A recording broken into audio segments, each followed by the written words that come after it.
আমাদেরকে ছাদে কিছু গাছ আছে সেগুলোর সাথে আলাপ পরিচয় করার। এটা ঘাস ফুল সবাই চিনেন। আর এটা কি গাছ কে কে বলতে পারবেন? আমি জানি অবশ্য অনেকেই বলতে পারবেন, তবুও বলবেন কমেন্টে এটা কী গাছ। আর এই যেগুলো হচ্ছে অ্যালোভেরা গাছ। অ্যালোভেরাগুলো এখন সুন্দর হচ্ছে, বৃষ্টি হচ্ছে বলে অ্যালোভেরাগুলো বড় হচ্ছে, দিন দিন সুন্দর হচ্ছে। আসুন আরও কিছু গাছ দেখ।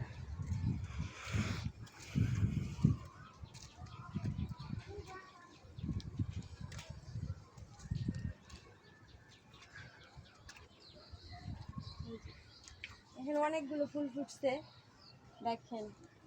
কি করবো রে ভাই, গ্রাম অঞ্চলে তো থাকি না, মাটি নেই, ছাদেই পুঁইশাক চাষ করে খাচ্ছে। পুঁইশাকগুলো অনেক সুন্দর হয়েছে দেখেন, খুব সুন্দর। টাটা।